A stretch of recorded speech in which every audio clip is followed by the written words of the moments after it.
It has been the most incredible year, and I've experienced, some really big highs and some really low lows, of course. One of the hardest things that we had to experience as a family was being displaced and taken from our family home.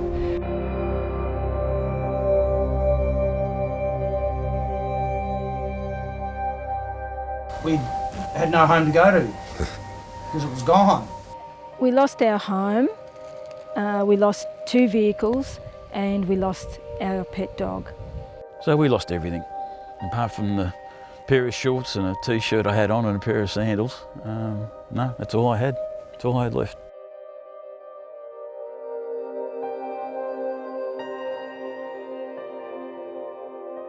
It's just shell shock because it all happened so quickly and people just didn't know what had hit them really. We used a model, which was a model with the community at the centre, and then obviously focusing on people, on reconstruction, on the environment and on the economy. I think the response was as good as you get. I think the decisions on the Commission, on the Reconstruction Authority, setting up the appeal fund, the case managers, just all the support in the field. I think we're a long way from perfect, but I think we did that better than most.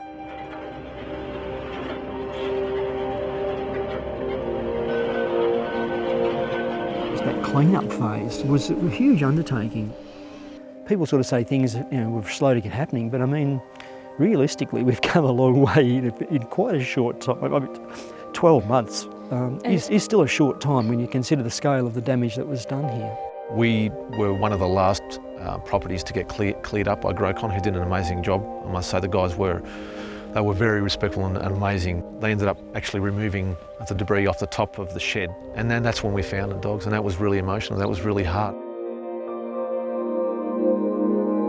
I don't think any of us that had lost houses were capable of even thinking about how to clean up the mess. So to have all that taken away from us and just taken care of was just such a good thing, because it just gave us time to recuperate a little bit and to take stock and to sort of think about things a bit without having the enormous task of actually cleaning up your block. So we were very appreciative of that help that the government gave us with the Grocon cleanup, and the Grocon people did such a fantastic job.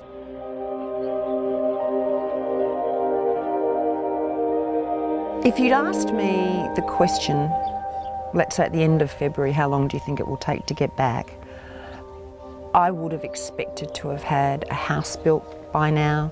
I'd have expected everything to be back in its place by now.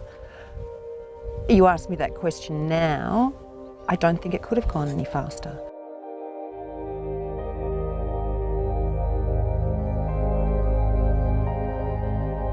I don't think any of us realised how ill-equipped we were to handle the rebuilding process. I think even to have created the Recovery and Reconstruction Authority was new for government, so it was partly about establishing what did the government want us to do, what did communities want us to do, and how would we go about working with key stakeholders to kind of deliver those things.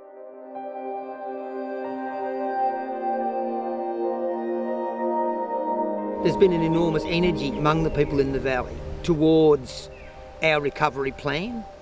Our community set up a decent committee, and because we were receiving no sort of outside help, but the committee people that joined forces together, they done wonders.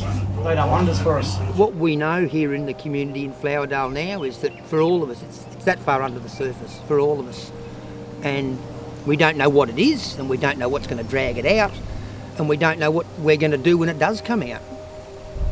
And the only way around it is for all of us to be able to express what's going on for us all the time.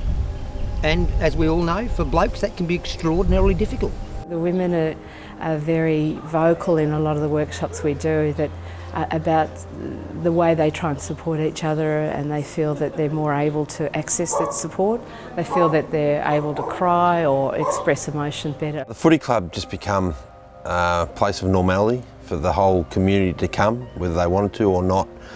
Just to stroll up, meet up with friends I haven't seen for a long time after the fires. We'd talk for like 2 or 3 hours, and it was really good. It was good, something like I'd never normally do.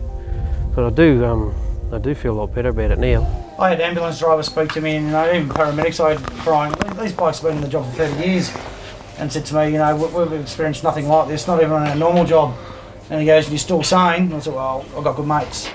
The thing that has stuck in my head after the fires is when Lindsay Fox come up and spoke to us locals, and he lost a son. He knows what it's like to have that real grief, and he said the thing that will get you through is mateship, and he was spot on. And a lot of the men in workshops will even say, "You've told us to look after ourselves. The best way I can look after myself is getting out and clearing the block." But what the wife and family want is us to spend some family time. So there's sometimes a fair bit of conflict in what different people need to assist their own recovery, and that's a problem. In a nutshell, I'd say it's a struggle. Everyone's in a different situation, and people have different priorities and different circumstances. The recovery process is not something that's necessarily governed by a strict timeline. It's governed by the emotional ability of the people involved to participate. It is a big step getting back on with life, getting back on with life if you can get back onto the land. The rebuilding started off slowly, but it's sort of snowballed now. People are slowly starting to rebuild their lives. We've now just had the garage built, give us a little bit more space. But no, it's just cramped, yeah. I've built a shed. I'm very happy with my shed. When we got the toilet and shower, it was a bit of a plus because it meant that something was actually going back on the block instead of everything just being taken away. So it was a positive step forward for us. As a community, we're actually better off because there's people up and down the road that you see now, you just stop and have a yarn. You sort of know what's going on throughout the district.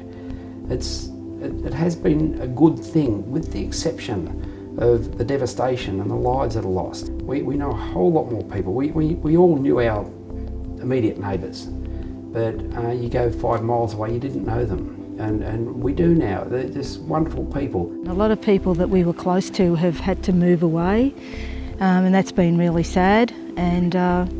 And so I guess in time, the new people will come, it will be a new community, and we will make new friends. Well, it's a whole new start. Everything was lost, so it's a whole new start. You'd like it to go smoother than what it has, yeah. And the people that are still in that process, yeah, it hasn't been easy. I don't have any more friends left in this community. They're no longer friends anymore, they're all family.